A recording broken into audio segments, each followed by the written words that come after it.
खबर दमदार में आप सभी का बहुत स्वागत है। मैं हूं आपके साथ पेमनदीप। खबरों की शुरुआत करते हैं। अतुल सुभाष सुसाइड केस के आरोपियों को बेल मिल गई है। एक बड़ी खबर आपको बता रहे हैं। पत्नी, सास और साले को बेल दी गई है। हाईकोर्ट जाने की तैयारी में है पीड़ित परिवार और बेंगलुरु सेशन कोर्ट ने बेल मंजूर कर दी है। आत्महत्या से जुड़ा हुआ ये पूरा मामला है और अब आरोपियों को बेल मिल गई है। तो अतुल सुभाष के परिवार वालों का कहना है कि हाईकोर्ट में याचिका दायर की जाएगी। तो एक बड़ी खबर आपको बता रहे हैं। अतुल सुभाष ने कुछ दिन पहले ही सुसाइड कर लिया था और इसके लिए अपनी सास और पत्नी को जिम्मेदार ठहराया था, जिस पर गिरफ्तारी हुई थी। लेकिन अब सेशन कोर्ट ने बेल मंजूर कर दी है। तो पीड़ित परिजनों का कहना है कि हाईकोर्ट का रुख करेंगे। साइड में जो आर्गुमेंट था वो फैक्चुअल इन्फॉर्मेशन पे था, हैरासमेंट के ऊपर था। जिस कंडीशन में अतुल ने सुसाइड की थी उसके सुसाइड नोट को अभी तक फॉरेंसिक में भेजा गया है। अभी तक उसको कंसीडर नहीं किया गया है। वो उसके सुसाइड वीडियो को भी फॉरेंसिक में भेजा गया है। उसके हैंडराइटिंग को भी जांच किया जा रहा है फॉरेंसिक में। सारे इन्फॉर्मेशन आने के बाद हम लोग इस कंडीशन में आएंगे कि अतुल के साथ जो कुछ भी हुआ है उसके लिए उनको जस्टिस मिले और हम लोग पूरे परिवार के साथ हैं। हम लोग परिवार को न्याय दिलाने के लिए लड़ाई लड़ रहे हैं। अब जो जजमेंट आया सर, आप इससे संतुष्ट हैं? हम बिल्कुल हम लोग इसको चैलेंज करेंगे। जजमेंट तो कोर्ट का अधिकार है। उस अधिकार के क्षेत्र में हम नहीं बात कर सकते, लेकिन हम ऑर्डर शीट देखने के बाद उसको एनालाइज करने के बाद हम लोग honourable high court of Karnataka को अप्रोच कर सकते हैं।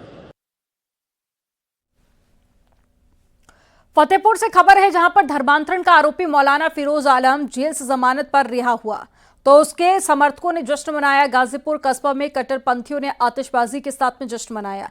जश्न का वीडियो सामने आने के बाद में पुलिस ने मौलाना समेत कई लोगों को हिरासत में लिया है। आपको बता दें 2021 में धर्मांतरण के आरोप में पुलिस ने मौलाना को गिरफ्तार किया था। मौलाना गाजीपुर कस्बे के एक मस्जिद में अपनी पहचान छुपाकर रह रहा था। जमानत पर रिहा हुआ मौलाना नेपाल का रहने वाला बताया जा रहा है। गिरफ्तारी के वक्त पुलिस ने मौलाना का पासपोर्ट, वोटर ID कार्ड और राशन कार्ड और साथ ही पासबुक भी बरामद कर ली थी। गोला और मारो, गोला मारो, गोला। ये आराम से मिलो, आराम से मिलो। बुलंदशहर से खबर है, यहां पर बच्ची के अपहरण का मामला झूठा निकला है। पुलिस ने जांच करने के बाद में मामले का खुलासा किया और पुलिस ने CCTV फुटेज को भी खंगाला है और पुलिस ने बच्ची के खेलते हुए घर से दूर जाने का फुटेज जारी किया था और CCTV में बच्ची अकेले सड़क पर टहलती हुई दिखाई दे रही थी और पुलिस के मुताबिक बच्ची के परिजनों ने टहलते हुए घर से दूर जाने की बात स्वीकार की है। पहले परिवार ने बच्ची के अगवा कर भट्टे के पास में छोड़ जाने का दावा किया था। यह मामला थाना नरसेना के बुगरासी चौकी क्षेत्र का बताया जा रहा है। 2025 को सायंकाल एक बच्ची के अपहरण की घटना के बारे में बताया जा रहा था। इस संबंध में पुलिस ने छानबीन किया और जांच किया तो ये घटना झूठी पाई गई, क्योंकि बच्ची वो कहीं खेलने चली गई थी और खेलने जाते समय वो लेट हो गया, इस वजह से थोड़ा डर गई थी। इस संबंध में उनके घर वालों ने एक लिखित रूप से थाना नरसेना पे दे दिया है कि हमें इस पे कहीं कोई कार्रवाई नहीं करनी है। UP police full action mode में है। युवक को अगवा करने वाले बदमाशों से पुलिस की मुरादाबाद में मुठभेड़ हो गई। वहीं मुजफ्फरनगर जनपद पुलिस ने भी 25,000 के इनामी को पकड़ा है। एनकाउंटर में बदमाश गोलू के पैर में गोली लगी है। हाथरस पुलिस और साथ ही STF को कामयाबी मिली है। मुजफ्फरनगर पुलिस ने मुखबिर की सूचना पर एक शातिर को पकड़ लिया है। मुखबिर की सूचना पर पुलिस को कामयाबी मिली और पुलिस ने तमंचा, कारतूस और एक संदिग्ध मोटरसाइकिल और कैश भी बरामद किया है।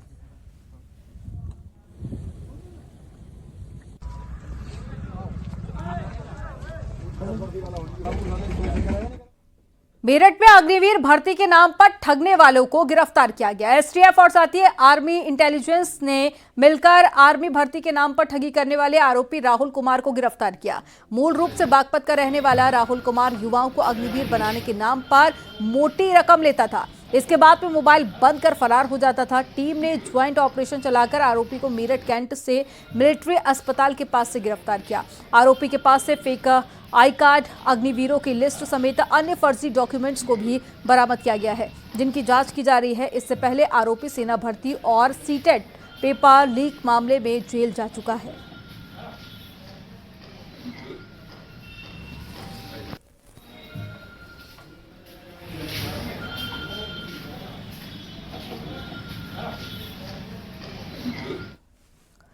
बरेली से खबर है, जहां पर अधिवक्ता लक्ष्मीकांत पर धारदार हथियार से हमला हुआ और हमले में घायल वकील को अस्पताल में भर्ती कराया गया, जहां इलाज के दौरान उसकी जान चली गई। मृतक पर हमला जमीन विवाद को लेकर हुआ है। परिवार के 2 सदस्यों समेत कुछ अज्ञात के खिलाफ केस दर्ज किया गया। पनवरिया गांव के पास की घटना बताई जा रही है।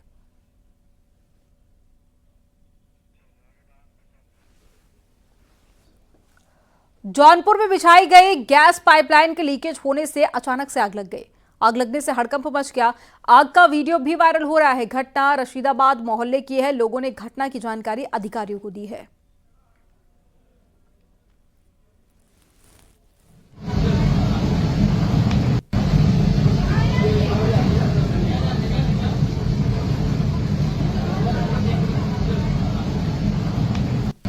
तो तस्वीरें आपको दिखा रहे हैं, जौनपुर की ये तस्वीरें, जहां पर गैस पाइपलाइन में लीकेज हुआ, जिसके चलते ये आग लग गई और आग लगने से हड़कंप भी मच गया है।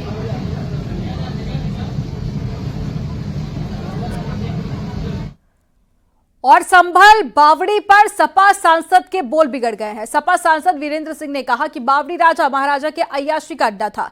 सपा सांसद ने बावड़ी में मिले चित्र को तवायफ का चित्र बताया। आपको बता दें कि संभल में खुदाई के दौरान बावड़ी मिली है। चंदौली से सपा सांसद है वीरेंद्र सिंह, जिनके बयान को लेकर अब सियासत भी शुरू हो गई है और भारतीय जनता पार्टी के नेताओं की तरफ से इस बयान पर पलटवार भी किया गया है। मंदिर मिलत बाटे खुदाई के बाद ऊपर आपके का कहे बा? ये मंदिर ना मिलत है। देखिए राजा महाराजन का यास का अड्डा रहल संभल संभलवा के निचवा जौन मिलत था। अच्छा। ना देखत तो तवायफ का बोर्ड लगल हो। अब वो मंदिर नहीं खे, वो तवायफ के फोटो है।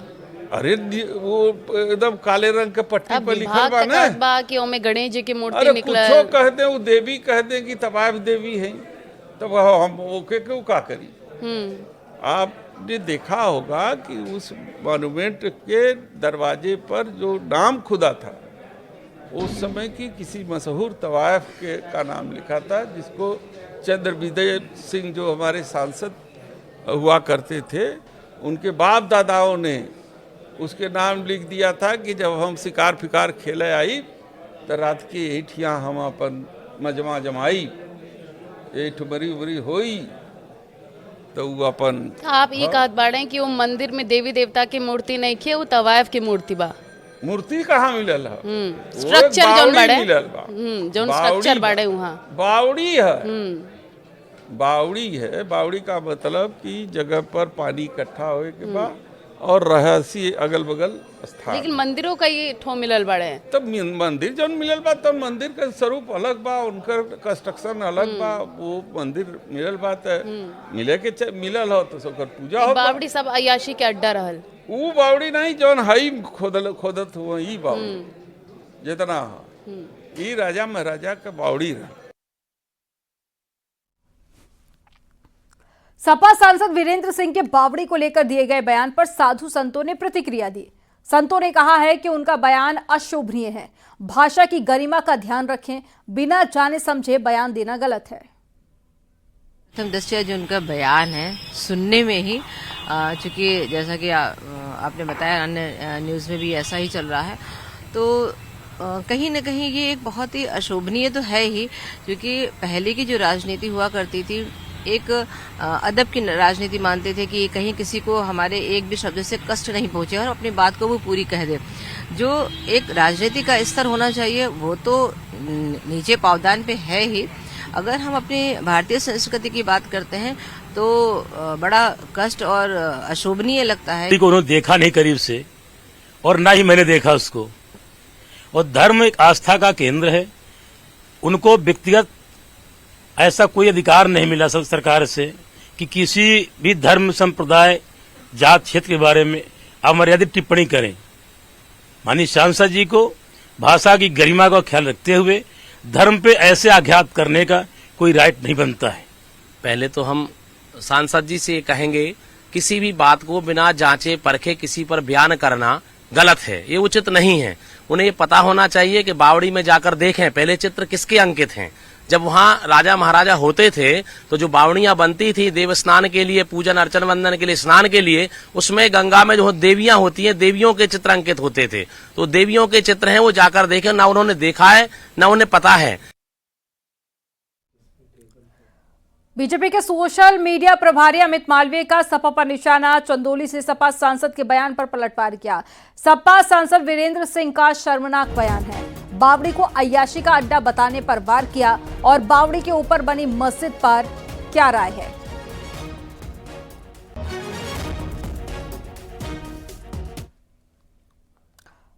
चंदौली से एसपी सांसद वीरेंद्र सिंह के महाकुंभ पर भी बोल बिगड़ गए हैं। उन्होंने कहा कि कुंभ में नहाने की मुझे जरूरत नहीं है, ठंड मार देगी तो कौन दवाई करवाएगा। हमारे लिए पहले अपनी जान है, जान बचेगी तब तो नहाऊंगा। जान देते ही कुंभ में आप जय में नहाए, निमंत्रण आयल है। अब हमें तो इतना जड़वत बा कि हम का करे जाई वहाँ मार दी ठंडी तो के दवाई करी। आस्था के विषय है ये। अरे देखा जान देते ही तो आपके निमंत्रण नहीं के मिलल। अरे भाई जे बिना निमंत्रण का गैल हो तो उनकर कितनी भारी बेइज्जती बा भाई। ये हमारे बेइज्जती का आप कहते ही भगवान सबके हैं, करोड़ों तो संगम नगरी सबके है। करोड़ों हिंदुओं की आस्था का सवाल है। करोड़ों हिंदू बिना किसी बुलावे के जब हमारे ऋषि मुनियों या जो हमारे जो ग्रह नक्षत्रों के जानकार हैं वो कहते हैं कि ये कुंभ लगेगा अमुक समय और वहाँ पे, तो वो कुंभ में पुण्य को प्राप्त करने के लिए करोड़ों लोग जाते हैं, डुबकी लगाते हैं। वहाँ किसी को निमंत्रण नहीं दिया जाता। ये नई परंपरा है भारतीय जनता पार्टी कायम की है कि जो लोगों को जाके निमंत्रण देती है। अब कथा में और ये सब चीज़ों में राम मंदिर निमंत्रण दिया जाता है। जिसकी आस्था होगी वो आएगा, डुबकी लगाएगा। तो आपकी आस्था नहीं है महाकुंभ? नहीं, बहुत आस्था है, बहुत आस्था, लेकिन जाने का आस्था ज्यादा है। मैंने जान बचल नहीं तब ने नहाई। ठंडी के कारण आप नहीं जाइए। हाँ, ठंडी कम हुई तो जा। सपा सांसद वीरेंद्र सिंह ने महाकुंभ में स्नान पर विवादित टिप्पणी की, जिससे साधु संतों में नाराजगी है। संतों का कहना है कि वह हिंदू के नाम पर कलंक है, उनके आने या ना आने से कोई फर्क नहीं पड़ेगा। मरने के बाद भी गंगा में अस्थियां विसर्जित होती हैं। संत समाज को एकजुट होने की आवश्यकता है कि उनको हम लोग कैसे, किस भाषा में उनको जवाब दें, क्योंकि हम लोग मर्यादित भी हैं, संयमित भी हैं। अगर आप अपने इतिहास को नकारते हैं, पहले तो जो उन्होंने पूर्व में बयान दिया वही एक सोचनीय लगता है कि किस तरह वो इसको सोच सकते हैं, या हमारी भारतीय मर्यादा या महिलाओं की जो मर्यादा है उनको नित्यांगना करके जो अभद्र बात कही। और वो जिस कुल और समाज के हैं, मुझे बड़ा कष्ट हो रहा है कि उनके पूर्वजों को भी ये सुन के कष्ट हो रहा होगा कि कुंभ के स्नान पे जो प्रश्न उठाते, जो हम लोगों की तपश्चर्या मानते हैं, साधु जिस तरह गृहस्थों के अपने त्योहार होते हैं, हम लोगों के लिए ये 12 वर्ष का त्योहार होता है। हम अपने इतिहास को नहीं समझ रहे हैं, हम उसको कुंभ परंपरा को नहीं समझ रहे हैं, जहाँ पे पूरे 3 महीने तक साधु संत गंगा माता की गोद में, उस बालू के गोद में रहते हैं। उनको स्नान पे भी इस तरह का दिक्कत परेशानी आ रही, तो मुझे लगता है कि जरूर वो हिंदू हैं, पर हिंदू के नाम पे वो शुगर पेशेंट हो, हार्ट पेशेंट हो, बीपी पेशेंट हो, कुछ भी हो सकते हैं, और या उनको आस्था न हो गंगा से। गंगा उनके व्यक्तिगत नहीं है, सनातन के लिए आस्था का केंद्र बिंदु है, और उनके नहाने से या उनके आने से गंगा पे कोई प्रभाव नहीं पड़ेगा। गंगा स्वयं में एक चलता फिरता तीर्थ है, और दूसरा चलता फिरता तीर्थ हमारे संत महात्मा हैं, जो दूर अंचल से चल करके गंगा की रेती में अपने स्थान को सजाकर बैठे हैं और नित्य स्नान कर रहे हैं। आने वाले शाही में वो दिव्य स्नान करेंगे और परमात्मा से मोक्ष। आज हम सब गंगा में स्नान करने के लिए ही कुंभ पर्व लगा है। हम सब गंगा में स्नान करते हैं क्योंकि वर्तमान ठीक होगा तो ही हमारा भविष्य ठीक होगा। अगर हम जीते जी स्नान नहीं कर पाए तो मरने के बाद हम सबकी अस्थियां गंगा में ही विसर्जित होती हैं। उन्हें भी इस बात का ध्यान रखना चाहिए कि आज नहीं तो कल एक ना एक दिन हमें गंगा में ही प्रवाहित होना पड़ेगा। 13 जनवरी से महाकुंभ का आगाज होने वाला है, मगर उससे पहले सियासत भी शुरू हो गई है। महाकुंभ पर एसपी सांसद वीरेंद्र सिंह के बोल बिगड़ने पर बीजेपी ने पलटवार किया है। समाजवादी पार्टी मत कहिए, इसका नया नाम सनातन विरोधी पार्टी है। राम भक्तों पर गोली कौन चलाता है? समाजवादी पार्टी। काशी में पूजा को प्रतिबंधित कौन किया? समाजवादी पार्टी। रामचरित मानस की पुस्तकें कौन जलाया? समाजवादी पार्टी। कांवड़ यात्रा को प्रतिबंधित कौन किया? समाजवादी पार्टी। आज कुंभ पर सवाल उठा रहे हैं। वेद तुलसीदास जी ने रामचरित मानस में बहुत अच्छा लिखा है कि भगवान को जो छल कपट वाले हैं वो पसंद नहीं आते हैं। मोह ही कपट छल छिद्र न भावा। तो जो ये समाजवादी पार्टी है ये तो छल से भरी हुई पार्टी है, कपट से भरी हुई पार्टी, राग द्वेष से भरी हुई पार्टी है। इनको कुंभ थोड़ा ना अच्छा लग रहा है, इनको तो सनातन का विरोध अच्छा लग रहा है। यही नहीं, एसपी सांसद वीरेंद्र सिंह के बयान पर संतों ने कहा कि ऐसे लोग देश के लिए घातक है, बिना टिकट कराए पाकिस्तान जा सकते हैं। टीका टिप्पणी न करके अगर इन लोगों को ज्यादा तकलीफ है तो डायरेक्ट ये पाकिस्तान बिना टिकट जा सकते हैं। अगर संस्कृति और धर्म और कुंभ मेले की जो है हंसी उड़ाए या कहीं कोई खंडन किए तो ऐसे फर्जी लोगों को जो है मैं देश दुनिया सभी से अनुरोध करूंगा कि ऐसे को तुरंत जो है देश से बाहर निकालें। जय श्री राम। बयान जो है एक तरह से घातक बयान है और हमारी संस्कृति में सीधे प्रहार है। इतना तो मुगलों ने भी नहीं किया था प्रहार इस तरह से कि उन्होंने हमारी संस्कृति के बड़े बड़े पुस्तकालय जलाए थे, हमारी विचारधारा को नहीं जला पाए थे। इसलिए हमारे ऋषियों ने इसको परंपरा को बरकरार रखी। ऐसे लोग हमारे समाज के लिए, हमारी संस्कृति के लिए, हमारे धर्म के लिए घातक हैं। आचार्य प्रमोद कृष्णम का अखिलेश यादव पर हमला, औरंगजेब की लाइन पर चल रहे हैं अखिलेश यादव। महाकुंभ से संत समाज खुश है और ऐतिहासिक कुंभ होने वाला है। प्रमोद कृष्णम की तरफ से कुंभ को लेकर उन्होंने तारीफ भी की और साथ ही अखिलेश यादव पर निशाना भी साधा। उन्होंने कहा कि औरंगजेब की लाइन पर अखिलेश यादव चल रहे हैं। अखिलेश यादव जी को अपने परिवार के संस्कारों को थोड़ा सा जान लेना चाहिए। उनका परिवार बड़ा धार्मिक परिवार है, लेकिन पता नहीं क्यों वो शाहजहां के दाराशी को बनना चाहिए, लेकिन वो औरंगजेब की लाइन पे चलते हैं। ये ठीक नहीं है। उत्तर प्रदेश के मुख्यमंत्री बहुत ही लोकप्रिय मुख्यमंत्री हैं योगी आदित्यनाथ जी। योगी आदित्यनाथ जी के रहते हुए पूरा विश्व का संत समाज हर्षित है, प्रफुल्लित है, आनंदित है। और मेरा पूरा विश्वास है कि ये कुंभ एक ऐतिहासिक कुंभ होगा, महाकुंभ होगा। और इस महाकुंभ से जो अमृत निकलेगा, मंथन के बाद जो अमृत निकलेगा, पूरे विश्व में सनातन की पताका फहराएगी। और मिर्जापुर से एक बड़ी खबर मिल रही है, जहां पर मोर्चरी से शव गायब हो गया है। 2 दिन पहले ही रखा गया था शव। परिजन ढूंढ रहे हैं बच्चे की डेड बॉडी और कर्मचारियों पर लापरवाही का आरोप लगा है। लापरवाही से बॉडी बदलने की भी आशंका जताई जा रही है। तो एक बड़ी खबर आपको बता रहे हैं, मोर्चरी से शव गायब हो गया है। बच्चे का ये शव था, 2 दिन पहले ही रखा गया था। अब परिजन बच्चे की डेड बॉडी को ढूंढ रहे हैं। अब लापरवाही की भी बात सामने आ रही है। इसके अलावा आशंका ये भी जताई जा रही है कि बॉडी बदली जा सकती है।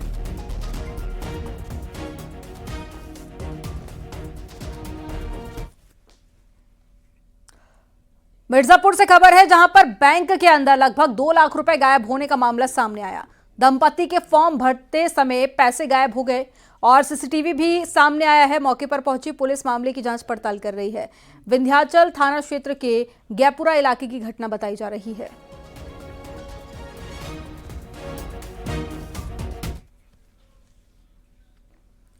और मथुरा से खबर है, जहां पर बलराम इस्कॉन मंदिर एक बार फिर से सुर्खियों में है। मंदिर का कर्मचारी दान और उसकी रसीद लेकर रफूचक्कर हो गया। दान में मिली रकम करोड़ों में बताई जा रही है और मंदिर के चीफ फाइनेंशियल ऑफिसर ने शिकायत की है। एसएसपी के आदेश पर कोतवाली में नामजद कर्मचारी के खिलाफ मुकदमा दर्ज किया गया। पुलिस आरोपी की तलाश में लगी हुई है। आरोप है कि मुरलीधर ने इस्कॉन के खाते से 32 रसीद लेकर अपने पास रख ली और दान दाताओं द्वारा दी गई करोड़ों रुपए की रकम को हड़प लिया। रसीद बुकों और दान में मिले रुपयों को लेकर फरार हो गया है। मेंबर लोग बनते हैं और अपना चंदा देते हैं। उसमें डिपार्टमेंट में काम करने वाले मुरलीधर दास हैं, जिन्होंने 32 रसीदें जो है प्राप्त की थी जो मेंबरशिप काटने के लिए। इन्होंने आरोप है कि 3200 जो रसीद की बुक है वो उन्होंने वापस नहीं किया और उससे जो धन उन्होंने अर्जित किया वो धन का भी हिसाब उन्होंने नहीं दिया है। इस आरोप के देखते हुए उनके डिपार्टमेंट में विश्वनाथ दास जी हैं, उनके तहरीर पर थाना वृंदावन में मुकदमा पंजीकृत कर दिया गया 316 351 BNS की धारा में। इसकी विवेचना की जा रही है। इसमें सभी विधिक कार्रवाई इसमें संपादित की जा रही है। और संभल से खबर है जहां पर जिला प्रशासन की टीम सौंधन पहुंची है। सौंधन के किला और साथ ही कुएं का निरीक्षण करने के लिए टीम पहुंची। शाहजहां के शासनकाल में यह किला बना था और किले के पास एक मस्जिद और एक मंदिर है। किले में 100 से ज्यादा परिवार रहते हैं। 15 बीघा क्षेत्र में यह किला बना हुआ है।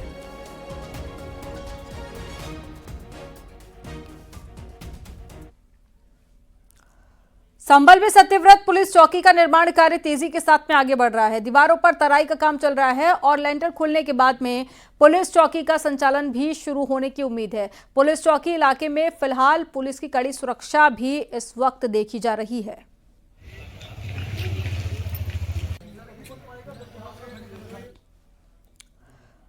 प्रधानमंत्री नरेंद्र मोदी कल गाजियाबाद से दिल्ली तक नमो भारत ट्रेन को हरी झंडी दिखाएंगे। ये ट्रेन साहिबाबाद से न्यू अशोकनगर तक चलेगी और 13 किलोमीटर तक के नए कॉरिडोर के उद्घाटन से दिल्ली एनसीआर के लोगों को बड़ी सौगात मिलने जा रही है। अभी साहिबाबाद से मेरठ साउथ तक बने 42 किलोमीटर के कॉरिडोर पर ट्रेन चल रही है और इस चौथे फेज के उद्घाटन के साथ में इसका विस्तार करीब 55 किलोमीटर तक हो जाएगा, जो मेरठ साउथ में दिल्ली के अशोकनगर को जोड़ेगा। और 2 नए स्टेशन के साथ में अब इस कॉरिडोर पर 11 स्टेशन हो जाएंगे। प्रधानमंत्री मोदी के दौरे को लेकर गाजियाबाद में कल ट्रैफिक डाइवर्ट भी किया गया, साथ ही सुरक्षा के खास इंतजाम भी किए गए हैं।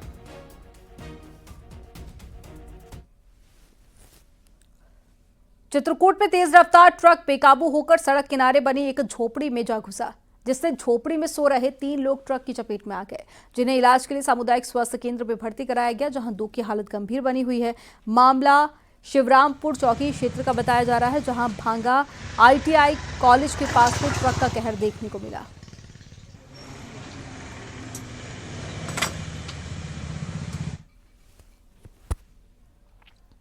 शाहजहांपुर में जमीन विवाद को लेकर सुनवाई न होने पर एक महिला तहसील परिसर में बनी पानी की टंकी पर चढ़ गई, जिससे हड़कंप मच गया। सूचना के बाद में पुलिस वाले और अधिकारी मौके पर पहुंचे और महिला को समझा बुझाकर नीचे उतारा। मामला पुवाया थाना क्षेत्र का है। महिला काफी समय से जमीनी विवाद को लेकर तहसील और समाधान दिवस पर अधिकारियों के चक्कर काट रही थी, लेकिन समाधान नहीं निकला। पुलिस प्रशासन और अधिकारी मौके पर पहुंचे और महिला को कार्रवाई का आश्वासन देकर नीचे उतार दिया।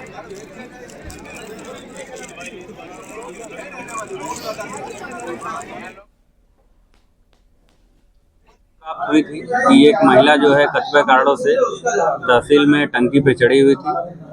टंकी पे पर्याप्त सुरक्षा व्यवस्था तारबाड़ी की गई थी, जिससे कोई व्यक्ति जो है उस पे ऊपर न चढ़ सके। फिर भी किन परिस्थितियों में ऊपर चढ़ी, क्या इसके कारण थे, इसके संबंध में विस्तृत जांच जो है प्रभारी निरीक्षक पुवाया और नायब तहसीलदार पुवाया के द्वारा की जा रही है। और इसमें अगर कोई उकसाने वाले व्यक्ति भी हैं, उनके खिलाफ भी कठोर दंडात्मक कार्रवाई की जाएगी और जो भी समस्या है उसका हम लोग यथाशीघ्र समाधान कराएंगे। ललितपुर से खबर है, जहां पर पीआरवी ने सूचना पर तत्काल मौके पर पहुंचकर महिला की जान बचा ली। लगभग 3 मिनट में मौके पर पहुंचकर फांसी लगाकर आत्महत्या करने जा रही महिला की जान बचाई गई। दरवाजे का ताला तोड़कर महिला को फांसी के फंदे से नीचे उतारा गया। सदर कोतवाली के हरदीला मोहल्ले की घटना है। महिला को अस्पताल में भर्ती कराया गया।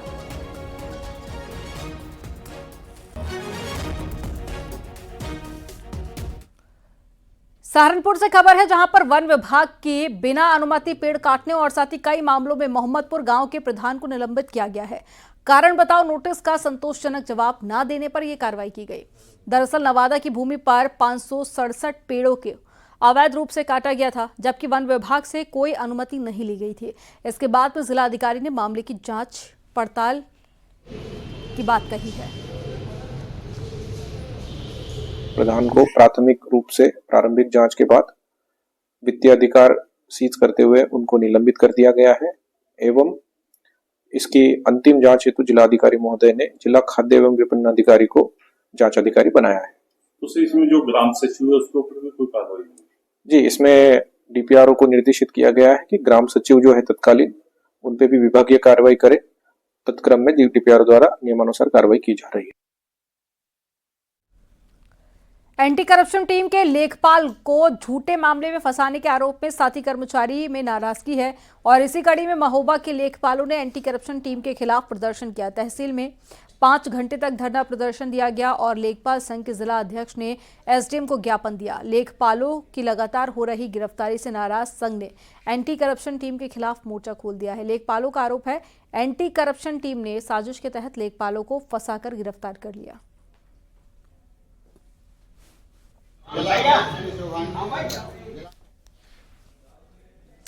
क्या वक्त हो गया एक छोटे से ब्रेक का। आप देखते रहिए न्यूज़ 18।